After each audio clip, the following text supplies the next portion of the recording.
we had a question from one of the guys in there, and he was talking about kind of goal setting, and he was in a period where he was saying that he always has to like go go go go go and always be on, and when he doesn't feel like he's on, he feels like he's world collapsing. And it was kind of interesting, and we got a bit more into like the gratefulness, like what are you grateful for? You've accomplished a lot, but then it turned into just goals, and he was just felt lost a little bit.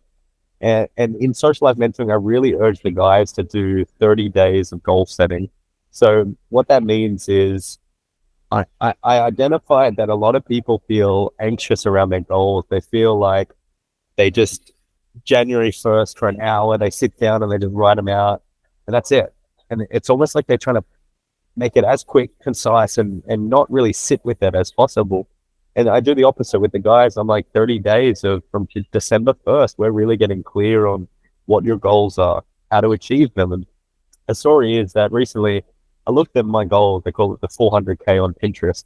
And I was having a look and there was watches and cars and all these different things. And I realized that I'm like, these are all other people's desires.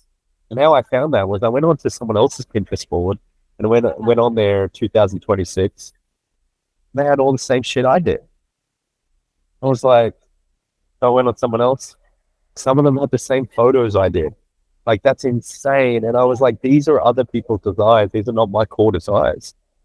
And so I was telling him, I was like, we're going to, in the next 60 days, or like next 30 days, how you do it is, you just first make a draft of like what your core essence is. What are the core desires? And he wanted to get out of somewhere and move somewhere. And he did that like this year. So I was like, that's a core desire. So core desire has got like a lot of emotion to it. There's emotion, there's anger, resentment, there's feeling like you're drowning, suffocate. Like there's some emotion that you've got to get this done.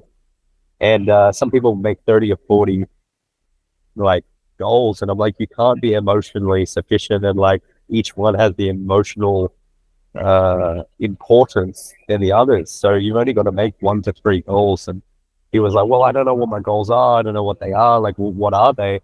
I don't know what's a good goal. And I was like, okay, so there's 2 different things.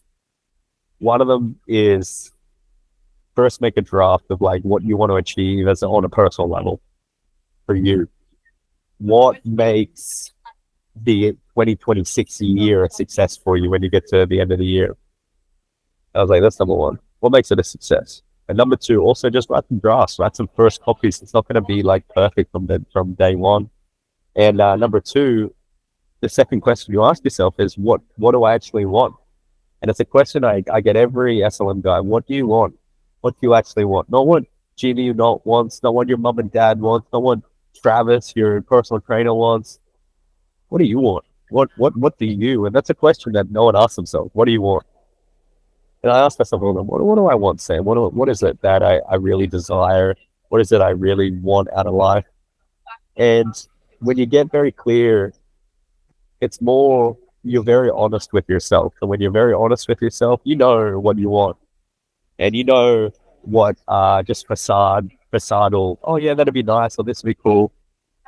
Because the things that you want, you usually get.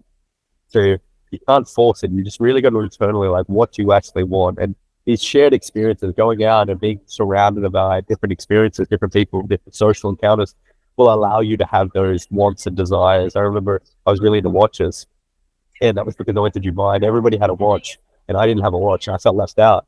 But that wasn't really a goal. That was like, yeah, but like I felt left out. I wanted to be included. But it wasn't, I was like, oh, it's because of the watch, but it wasn't really. It's just I want to be included. I want to be part of the conversation. And the watch wasn't the thing that did that. And so what I realized was, a lot of the time, a lot of people run other people's desires, other people's goals, other people's things they think will make them feel good. And that's why they get those things not fulfilled, because they're someone else's desires, not yours. So you have to be very clear on what it is that you want out of life. And if you get very clear, you'll find that you'll get those things, because you won't stop at anything to get them. You'll move mountains to get these things. And so that's how you know it's a core desire and it's actually something that you want.